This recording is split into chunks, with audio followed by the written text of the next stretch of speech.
दोस्तों, जब हम यूएसए, इसराइल और ईरान की जंग की बात करते हैं तो हमारे ज़हनों में बहुत सारे सवालात आ जाते हैं, बहुत ज़्यादा हमदर्दियाँ पैदा हो जाती हैं कि हम ईरान की तरफ खड़े हुए हैं, क्योंकि ईरान के मुकाबले में अमेरिका और यहूदी खड़े हुए हैं और हमारे मज़हब का तकाज़ा ये है कि हम अमेरिका और इसराइल की हर हाल में मुखालफत करें।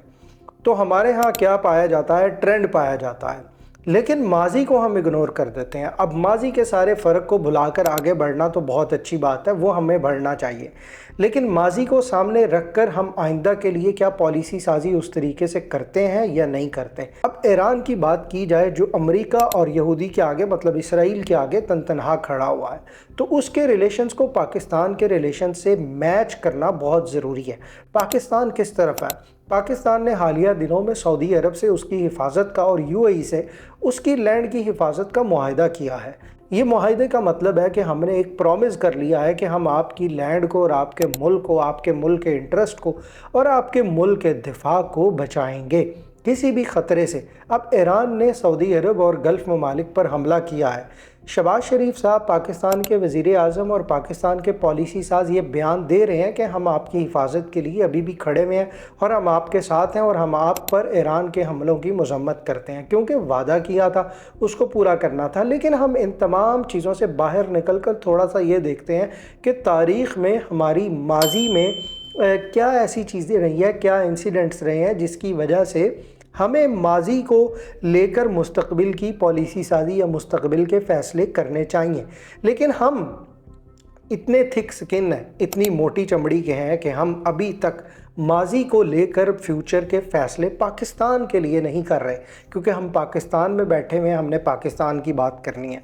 तो थोड़े से इंसिडेंट्स, कुछ वाक़यात पाकिस्तान और ईरान के ताल्लुकात पर हम रोशनी डालते हैं, कुछ ऐसे वाक़यात का ज़िक्र करते हैं जिससे आपको ये पता चलेगा कि दोनों ममालिक के वाक़यात में ऐसा क्या चीज़ रही है, दोनों ममालिक के ताल्लुकात में ऐसी क्या चीज़ रही है जिसे हमने इग्नोर किया और हम एक डगर पर चल पड़े और आज हम बुरी से बुरी हालत में हैं पाकिस्तान में। तो उन माजी के वाक़यात से आपको पता चल जाएगा कि हमारी चमड़ी इतनी मोटी क्यों है। ठीक है, तो आइए सुनते हैं। 9/11 का जब अटैक होता है अमेरिका में, तो 2003 में अमेरिका ने तालिबान पर क्रैक डाउन का फ़ैसला कर लिया। ये वही तालिबान थे जिनको पाकिस्तान के साथ जनरल ज़ियाउल हक के साथ मिलकर अमेरिका ने 1980 में पैदा किया था और उसकी बुनियाद उसने बनाई थी इस्लामिक रेवोल्यूशन।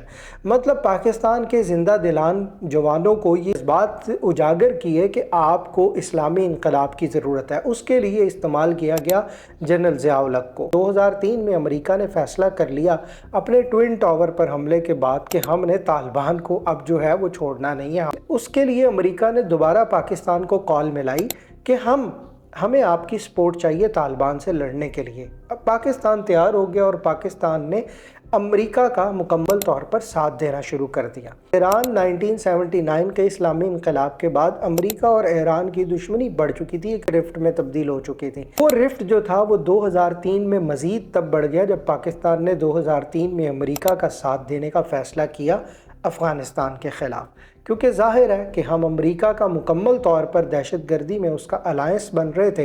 तो ईरान को ये बात मंजूर नहीं थी कि पाकिस्तान इतनी बड़ी पॉलिसी साजी में अमेरिका का साथ दे। 1947 से 1980 तक चाहे ईरान जो है, रज़ा शाह पहलवी जो थे, वो उन्होंने पाकिस्तान को बनने के बाद पहला मुल्क था जिसने पाकिस्तान को तस्लीम किया था और उसके बाद शाह ईरान ही वो फर्स्ट हेड ऑफ स्टेट था जिसने पाकिस्तान को विज़िट भी किया था। शाह ईरान ने इंडिया को भी धमकाया था, उसने कहा था कि अगर पाकिस्तान के साथ कोई मामला होता है तो हम पाकिस्तान की मुकम्मल सपोर्ट करेंगे, दिफाई भी और मुआशी भी।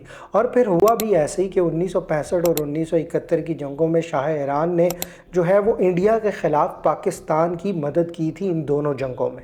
और फिर 1955 में 1954 में जो सेंटो एग्रीमेंट बरतानिया और अमेरिका ने साइन किया था, सेंटो का मतलब है बगदाद पैक्ट, ठीक है, सेंट्रल ट्रीटी ऑर्गेनाइजेशन। ये एक ऐसा एग्रीमेंट था जिसके तहत अमेरिका रशियन इन्फ्लुएंस को यानी कम्युनिज़म को वो एशिया में आने से रोकना चाहता था। और ये कम्युनिज़म जो था ये बेसिकली अमेरिका की एक मजहबी जंग कह लें, ٹھیک ہے، امریکہ ویسے سوویت یونین کو کنٹرول کرنا چاہتا تھا، لیکن اس نے بیچ میں ایک بہانہ رکھ دیا کمیونزم کا، جس کے ذریعے اس نے پاکستان کو دوبارہ انگیج کر لیا رشیا کے خلاف کہ یہ تو کمیونسٹ لوگ ہیں، ان کے خلاف جہاد کرنا فرض ہے۔ تو یہاں بھی اس نے امریکہ نے مذہب کا استعمال کیا جیسے ہم لوگ کرتے ہیں۔ جب سینٹو بنا تو سینٹو میں پاکستان اور ایران دونوں ممبرز تھے رشیا کے خلاف، تاکہ رشیا کی ایکسپینشن کو جو ہے مڈل ایسٹ میں روکا جا سکے۔ آپ نے یہاں پر یہ بات سمجھنی ہے کہ 1979 کے انقلاب سے پہلے یہ سارے معاملات چل رہے تھے، سب کچھ الائنس میں چل رہا تھا، رشیا کے اگینسٹ چل رہا تھا اور امریکہ کے ہم الائی تھے، ایران بھی امریکہ کا الائی تھا۔ 1979 میں ایران میں اسلامک ریولوشن آیا، ایران اور امریکہ کا رفٹ بڑھ گیا۔ اسی طریقے سے جو 1980 میں ایک سال بعد ضیاء الحق کے ہاتھوں جو شریعہ لا یا اسلامک ریولوشن پاکستان میں آیا، اس کی وجہ سے ہم نے طالبان کریٹ کیے اور ہمارا جو رفٹ تھا وہ ایران کے ساتھ بڑھ گیا۔ اب آپ نے یہاں پر یہ بات سمجھنی ہے کہ ایران کو اس بات کا غصہ تھا کہ پاکستان طالبان جیسی اینٹی کریٹ کر رہا ہے، جنم دے رہا ہے، اور یہ وہی اینٹی ہے جس کے خلاف آج پاکستان کی فوج جو ہے نبرد آزما ہے۔ آپ کی بارڈر پر جو جھگڑے ہوتے ہیں انہی سے آپ کو خطرہ رہتا ہے۔ اگر میں بات کروں پاکستان کو دبئی بنایا جائے تو پاکستان میں دبئی بنانے میں بہت زیادہ ممالک آس پاس کے لوگ آڑے آ جائیں گے، افغانی آ جائیں گے، طالبان آ جائیں گے، وہ چھیڑ خانی کریں گے، انڈیا آپ کو دبئی نہیں بننے دے گا۔ ٹھیک ہے، تو یہ بہت سارے چیلنجز ہیں، لیکن پاکستان کو ایک پالیسی سمت پہلے ہی لے لینی چاہیے تھی۔ خیر یہ ایک الگ ٹاپک ہے۔ بہرحال بات یہ ہے کہ 1979 کے ایران کے اسلامی ریولوشن اور 1980 میں پاکستان کے اسلامی ریولوشن کے بعد حالات بہت زیادہ خراب ہو چکے تھے، اور وہ خراب ہونے کی وجہ یہ تھی کہ دونوں اسلامی ریولوشنز نے اپنی اپنی جگہ غلط کام کروائے لوگوں سے، دونوں ممالک سے۔ ایران میں شیعہ کمیونٹی سٹرانگ ہوئی، اور اس ریولوشن کے بعد اسی اسلامی ریولوشن نے پاکستان کے اندر اور پاکستان کے بلوچستان بارڈر پر جو شیعہ کمیونٹی تھی ان کو فنڈ کرنا شروع کر دیا۔ پاکستان فلیکسیبل تھا ان چیزوں میں، گروہ بندی میں، فرقہ بازی میں، پتلے ذہن کے لوگ تھے، ان بیچاروں کو استعمال کر لیا گیا۔ ان کو استعمال کرنے کے لیے جب ایران نے ان کو استعمال کیا، شیعہ کمیونٹی کو یہاں پر سپورٹ اور فنڈ کرنا شروع کر دیا، تو سعودی عرب اور مڈل ایسٹ اور میدان میں آ ٹپکے۔ انہوں نے کیا کیا کہ انہوں نے پاکستان میں جو سنی گروہ تھا، سنی فرقہ تھا، ان کو فنڈ کرنا شروع کر دیا شیعوں کے اگینسٹ۔ کیوں؟ اب یہاں پر یہ سمجھیں، مڈل ایسٹ اور عرب ملک یہ نہیں چاہتے تھے کہ ایران کا انفلوئنس جو ہے وہ خطے پر قائم ہو، اور ایران یہ نہیں چاہتا تھا کہ عربوں کا انفلوئنس خطے پر قائم ہو۔ دونوں نے پراکسی بیٹل گراؤنڈ کے لیے، پراکسی وار کے لیے، فرقہ وارانہ پراکسی وارز کے لیے پاکستان کو ایک بہترین زمین سمجھ لیا۔ تو ایران نے یہاں پر شیعہ کمیونٹی کو فنڈ کیا اور عرب ممالک نے یہاں پر سنی گروہوں کو فنڈ کرنا شروع کیا۔ اب اسلامک ریولوشن تو دونوں طرف آئے ہوئے تھے۔ ضیاء الحق نے یہاں پر بہت سارے سنی جہادی تنظیم میں کھڑی کر دی تھی، لشکر جنگی سپاہ صحابہ اور بہت سارے ایسے گروہ۔ تو یہاں پر بیٹل گراؤنڈ پہلے سے گرم تھا، تو وہاں سے جب فنڈنگ آئی تو دونوں گروہوں میں سیکٹیرین پراکسی وار شروع ہو گئی، اور پاکستان اس بیٹل گراؤنڈ کے لیے ایک آئیڈیل سرزمین اس لیے بھی ثابت ہوا کیونکہ ضیاء الحق نے یہاں پر دینی مدرسے کھول رکھے تھے۔ اب ہماری ہمدردیاں ہم یہ دیکھتے ہیں کہ ہم اس سامنے اسرائیل کھڑا ہے، سامنے امریکہ کھڑا ہے، ہمیں آنکھوں میں آنکھیں ڈال کے جنگ کرنی ہے۔ ہم یہ نہیں سوچتے کہ کیا ماضی کی غلط پالیسیز کے نتیجے میں ہم نے فیوچر کی پالیسیز اپنی درست کر لی ہیں یا نہیں کی۔ ہم نے پاکستان کے اندر جو یہ فرقہ بازی تھی اور گروہ بندی تھی یہ ابھی تک ختم کی ہے، اس کے لیے کوئی پالیسی سازی کی ہے یا نہیں کی؟ تو جواب ہے نہیں۔ پاکستان کے نیشنل میڈیا کو مارننگ شوز اور ایوننگ شوز اٹھا کے دیکھ لیں، جہاں پہ ایکٹریسز اور پاکستان کی ماڈلز آتی ہیں، وہ آ کر بحث کروا رہی ہوتی ہیں دو گروپوں میں۔ تو پالیسی سازی یہ ہوتی ہے کہ آپ جو ہے سیکیورٹی اور امن و امان قائم کریں تاکہ کوئی بھی فرقہ جو ہے، گروہ بندی جو ہے، وہ کسی بھی بحث میں انگیج نہ ہو۔ میرے خیال سے جو لوگ ابھی پاکستان کو چلا رہے ہیں وہ ابھی بھی پاکستان کی پالیسی سازی میں دلچسپی نہیں رکھتے ماضی کو لے کر۔ اب میں جو آپ کو بتانے جا رہا ہوں وہ بہت رونگٹے کھڑے کر دینے والی چیز ہے۔ اس میں یہ مسئلہ نہیں ہے کہ اب امریکہ اور اسرائیل ہمارے سامنے آ کر کھڑا ہو گیا تو اب ہم شیعہ کے ساتھ ہیں، لیکن ہم نے یہ دیکھنا ہے کیا ہمارے اطوار، طور طریقے اور ذہن بدلے ہیں یا نہیں بدلے۔ تو آئیے ذرا دیکھتے ہیں، ماضی کو دیکھتے ہیں کہ اس سیکٹر सेक्टेरियन वॉर में हुआ क्या? 1983 में 60 शिया कराची में मारे गए एहतजाज करने के दौरान। 1985 में पुलिस ने शिया जुलूस पर फायरिंग की, जिसके नतीजे में 17 लोग या 17 इंसान मारे गए। ये वही दौर था जब ज़िया उल हक पाकिस्तान में शरिया कवानीन लेकर आया था, जिससे शिया कम्युनिटी भी हर्ट हुई थी कि ये सुन्नी कवानीन है जो हमारे फ़िरके पर अप्लाई नहीं होते। 1987 में पारा चरार में यही सुन्नी शिया फसादात हुए, 50 शिया मारे गए और सुन्नियों के लोग भी मारे गए। 1988 में सुन्नी ग्रुप ने शिया ग्रुप पर अटैक किया और 100 शिया भाई मारे गए, मतलब इंसान मारे गए। 1990 में शिया की टारगेट किलिंग हुई। टारगेट किलिंग कैंपेन हुई, बाकायदा प्रोफेशनल तरीके से डॉक्टर, इंजीनियर और वकीलों को मारा गया जो शिया कम्युनिटी से ताल्लुक़ रखते थे, ताकि आला ओहदों पर या पोस्टों पर फ़िरकों की बुनियाद पर यानी शिया कम्युनिटी के लोग यहाँ पर ना आ सकें। 1997 में 75 शिया लीडर रहनुमाओं को मार दिया गया। मारने वाले कौन थे? पंजाबी, लश्कर तैयबा, लश्कर जंगवी, सिंधी लोग, तहरीक तालिबान पाकिस्तान भी इसमें शामिल थी। आगे चलें। 1998 में मज़ार शरीफ जब तालिबान ने टेक ओवर किया तो मज़ार शरीफ में जो है ईरान के ऑफिशियल्स को, 8 ऑफिशियल्स को, मतलब उनके जो है वो ओहदेदारों को और एम्बेसी के लोगों को वहाँ पर एग्जीक्यूट किया तालिबान ने, क्योंकि वो ईरान से ताल्लुक़ रखते थे और शिया से कम्युनिटी से ताल्लुक़ रखते थे। और इन्हीं दिनों पाकिस्तान ही वो वाहिद मुल्क था जिसने जो है सबसे पहले अफ़गानिस्तान में तालिबान हुकूमत को कबूल किया था, जिसकी वजह से ईरान के और पाकिस्तान के ताल्लुकात यहाँ मज़ीद ख़राब हो गए कि उन्होंने हमारे बंदे मारे हैं, आप तालिबान की हुकूमत को जो है वो एक्सेप्ट कर रहे हैं। 2001 में शिया हज़ारा कम्युनिटी मॉस्क पर लश्कर जंगवी ने हमला किया और 50 शिया इंसानों को मार दिया। 2010 में एक शिया रैली पर अटैक हुआ और 50 से ज़्यादा लोग मारे गए। 2011 में मस्तूंग में एक शिया जुलूस पर अटैक हुआ जिसमें 50 से ज़्यादा लोग मारे गए। फिर उसके बाद शिया हज़ारा कम्युनिटी पर दोबारा से एक बिलियर्ड हॉल में बम धमाका हुआ जिसमें 100 से ज़्यादा लोग मारे गए। 2013 में, सिर्फ 2013 में एक साल के अंदर 700 लोग शिया कम्युनिटी के मारे गए।